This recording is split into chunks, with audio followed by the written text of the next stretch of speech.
नमस्कार। आरपी व्यास क्लासेस में आपका हार्दिक स्वागत है। डिप्लोमा थर्ड ईयर सिविल के अंतर्गत सब्जेक्ट कोड CE 301 में जो सब्जेक्ट है थ्योरी ऑफ स्ट्रक्चर, उसके चैप्टर 1 फ्रेम पे हम चर्चा कर रहे हैं। पिछले वीडियो में मैंने इस पे इंट्रोडक्टरी लेक्चर दिया था और इस वीडियो में हम कुछ नई बातें पढ़ेंगे, जिनमें सबसे पहले पढ़ेंगे आलम्ब के बारे में या सपोर्ट के बारे में। तो दो प्रकार के सपोर्ट्स नॉर्मली होते हैं। पहला रोलर सपोर्ट या बेलनाकार आलम, दूसरा हिंज्ड सपोर्ट या किलित अथवा कब्जेदार आलम।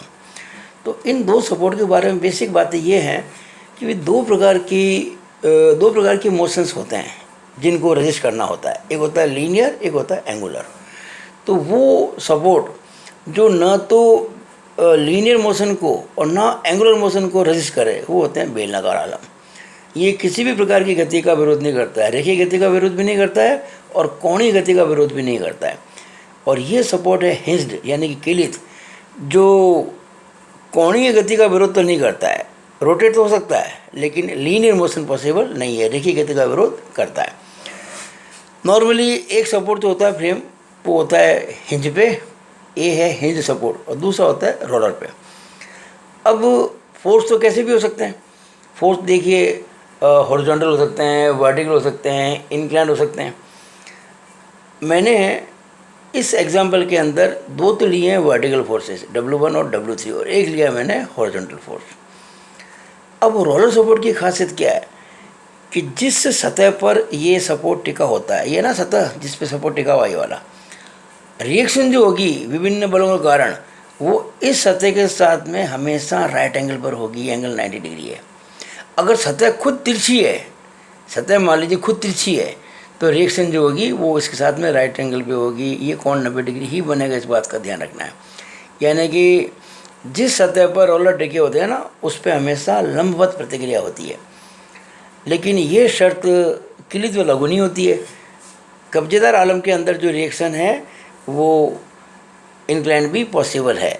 अगर फोर्सेज ही केवल वर्टिकल है तो फिर रिएक्शन वर्टिकल ही होगी, और फोर्सेज अगर हॉरिजॉन्टल है तो फिर दिखती बात, अगर फोर्सेज हॉरिजॉन्टल भी है वर्टिकल भी है, तो इसमें जो रिएक्शन होगी वो इंक्लाइंड होगी। उसके दो कंपोनेंट होंगे, एक तो हॉरिजॉन्टल कंपोनेंट और एक वर्टिकल कंपोनेंट। उस पर हम चर्चा बाद में करेंगे, अभी कुछ समय के बाद में। जैसे इस एग्जाम्पल को देखें, 3 फोर्स हैं हॉरिजॉन्टल, और ये 2 है, मतलब एक तो हॉरिजॉन्टल और 2 है वर्टिकल। तो जैसे कि मैंने आपको कहा कि हॉरिजॉन्टल फोर्स को ये सपोर्ट, रोलर सपोर्ट रजिस्ट नहीं कर सकता, यानी इसको रिएक्ट करने के लिए, इसका विरोध करने के लिए ये सक्षम नहीं है। तो इसका विरोध करेगा ये सपोर्ट हिंज्ड। इधर फोर्स लग रहा है राइट साइड में, तो इस पर रिएक्शन होगी लेफ्ट साइड में, एक्शन रिएक्शन। यहाँ प्रतिक्रिया है RA, और ये है RA का हॉरिजॉन्टल कंपोनेंट। तो RA का जो हॉरिजॉन्टल कंपोनेंट है लेफ्ट की तरफ, वो इस फोर्स W2 के बराबर होगा जो कि राइट की तरफ था। यानी कि बैलेंस करने के लिए RA का हॉरिजॉन्टल कंपोनेंट बराबर W2। अब देखिए वर्टिकल की बात करते हैं। तो वर्टिकल फोर्सेज ये 2 हैं, W1 और W3, और रिएक्शन जो होगी, एक तो RB वर्टिकल है ही है, और एक RA की जो रिएक्शन है ना, उसका एक कंपोनेंट होगा वर्टिकल, जिसको मैं कह रहा हूँ RA का वर्टिकल कंपोनेंट। ये 2 होंगे, एक तो RA का वर्टिकल कंपोनेंट और एक RB। ये दोनों मिलकर इन 2 वर्टिकल फोर्सेस को बैलेंस करेंगे। देखिए कैसे, RA का वर्टिकल कंपोनेंट ऊपर जा रहा है, RB ऊपर जा रहा है, और ये दोनों फोर्सेस नीचे आ रहे हैं। तो RA का vertical component plus RB is equal to W1 plus W3। ये W1 और ये W3। अब देखिए A पर आप देखेंगे, ये है RA का हॉरिजॉन्टल कंपोनेंट और ये है RA का वर्टिकल कंपोनेंट ऊपर की तरफ। तो ये RA की दिशा हो जाएगी ऊपर की तरफ। ये हम बाद में क्वेश्चन करेंगे तब अच्छी तरह समझाएंगे आपको, अभी केवल आपको मैं इनिशियली समझा रहा हूँ। तो ये मैंने आपको समझाने की कोशिश की है कि रोलर सपोर्ट और हिंज सपोर्ट पे अपन कैसे काम करते हैं। इसके बाद आती है नई बात, स्टैटिकली डिटर्मिनेट फ्रेम, यानी कि स्थितिकतया निर्धारित ढांचा। हम उस ढांचे को स्थितिकतया निर्धारित यानी कि स्टैटिकली डिटर्मिनेट बोलते हैं, जिसको इन तीन समीकरणों से, साम्यावस्था की जो 3 शर्तें हैं, सिग्मा H बराबर 0, सिग्मा V बराबर 0 और सिग्मा M बराबर 0 की सहायता से जिसको सॉल्व कर सकें। क्या होता है मीनिंग सिग्मा एच बराबर 0 का, कि क्षैतिज बलों का बीजी योग 0, ऊर्ध्व बलों का बीजी योग बराबर 0, सिग्मा वी बराबर 0, और जितने आघूर्ण कार्य करते हैं उन सबका बीजी योग भी 0। ये अपन जब न्यूमेरिकल्स करेंगे तब आपको इसके बारे में डिटेल में समझाएंगे। यानी वो फ्रेम जिनको साम्यावस्था की इन 3 शर्तों के द्वारा हल किया जा सके उसको हम कहते हैं स्टैटिकली डिटर्मिनेट फ्रेम, और आपके कोर्स में यही है। अब स्टैटिकली डिटर्मिनेट फ्रेम को सॉल्व करने के लिए कुछ मान्यताएं होती हैं, कुछ एजम्पशन होते हैं। एक्चुअली एजम्पशन जो होती है ना, वो आपके काम को या हम जो सॉल्व करते हैं जिन मेथड उनको थोड़ा आसान बना देती है, तो आपको ध्यान में रखना चाहिए इन चीज़ों को। पहली मान्यता ये है कि जो रिजिड बॉडी है, एक्चुअली जो फ्रेम है ना उसको माना गया है पूरा रिजिड बॉडी, जो विभिन्न बलों के कारण साम्यावस्था में वो विभिन्न बल कौन कौन से हैं। एक तो है एक्सटर्नल फोर्सेस जो आपको दिख रहे हैं ना, ये वाले, ये W1, W2, W3, और ये रिएक्शंस RB, RA। इसके अलावा ये जो मेंबर्स हैं सारे फ्रेम के अंदर, इनके अंदर भी रिएक्शंस होंगी, प्रतिक्रिया होंगी, प्रतिरोधी बल होंगे। तो उन सभी के कारण ये पूरा स्ट्रक्चर जो है वो साम्यावस्था में है। इसको हमने नाम दिया रिजिड बॉडी। तो रिजिड बॉडी माना गया है पूरे फ्रेम को। तो दूसरी जो बात है वो ये है कि बल जो हैं वो जोड़ पर ही लगते हैं। Forces always act at joints. आपको याद होगा मैंने अभी पिछले वीडियो के अंदर आपको एक एग्जांपल दिया था जिसमें आपको मैंने समझाया था ये 3 प्रकार के जो फ्रेम थे। इसमें मैंने फोर्स ऐसे ही समझाने के लिए मैंने आपको यहाँ लगा दिया था, जबकि ये कोई जॉइंट नहीं है। यहाँ पर मैंने फोर्स बीच में लगा दिया था, ये कोई जॉइंट नहीं है। यहाँ तो मैंने जॉइंट पर ही लगाए थे, लेकिन वो मैंने केवल आपको समझाने के लिए। एक्चुअल में क्या होता है, एक्चुअल में तो फोर्स कहीं भी हो सकता है, पर हम जो करेंगे क्वेश्चन सॉल्व उसमें ये मान के चलेंगे कि फोर्स जो है वो जॉइंट पर ही लगते हैं, और जितने क्वेश्चंस आपको मिलेंगे एग्जाम में वो सारे जॉइंट पर ही फोर्स लगते हुए दिखे जाएंगे, ये पक्की बात है। तीसरी जो मान्यता है वो है बल अक्षीय है, यानी कि एक्सियल है। जब फोर्स लगता है जॉइंट पर तो फोर्स हमेशा एक्सियल ही होता है। यानी वो बल कैसा होगा, फोर्स कैसा होगा, या तो होगा वो तनाव और या होगा वो संपीड़न। यानी कि या तो वो हम कहेंगे वो फोर्स है खिंचाव इस प्रकार का, या वो फोर्स है दबाव का, कंप्रेशन का, या तो उसको खींचेगा या उसको दबाएगा। चौथा, ये जो जॉइंट है, यानी कि जितने भी जॉइंट्स होते हैं फ्रेम के अंदर उनको हिंज्ड माना गया है सुविधा के लिए, ताकि अपन को काम करने में आसानी हो और कैलकुलेशन बिल्कुल ईजी हो जाए।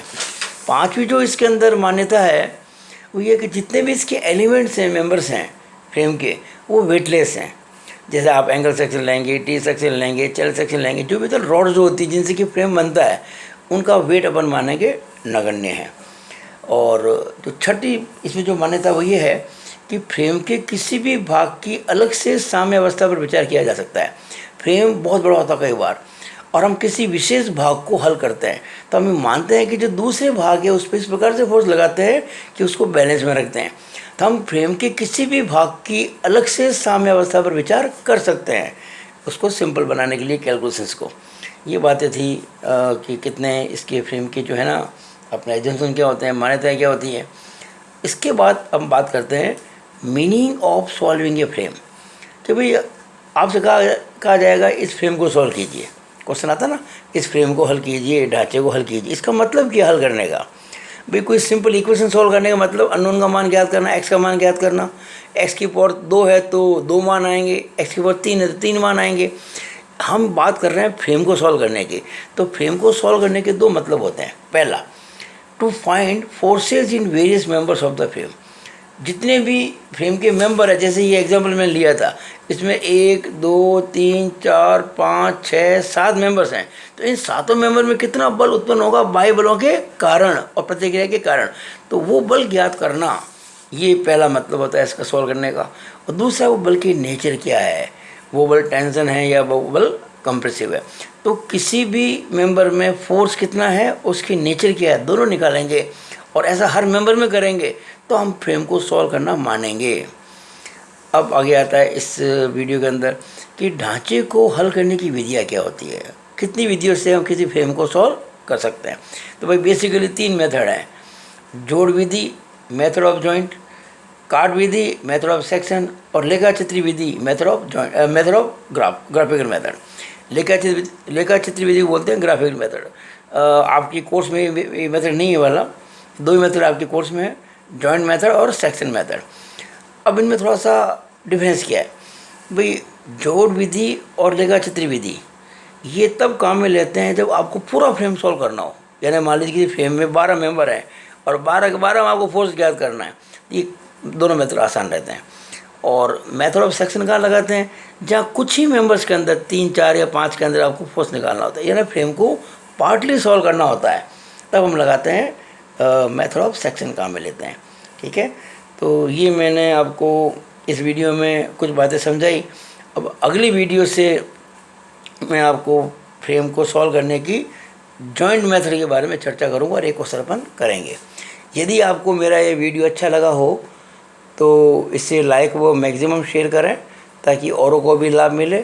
साथ ही मेरे यूट्यूब चैनल आरपी व्यास क्लासेस को यदि आपने अब तक सब्सक्राइब नहीं किया है तो अवश्य सब्सक्राइब करें ताकि आप तक मेरे सभी नए वीडियो तुरंत पहुँचें और आपको उनका लाभ मिले। It is all over about this video. Thank you.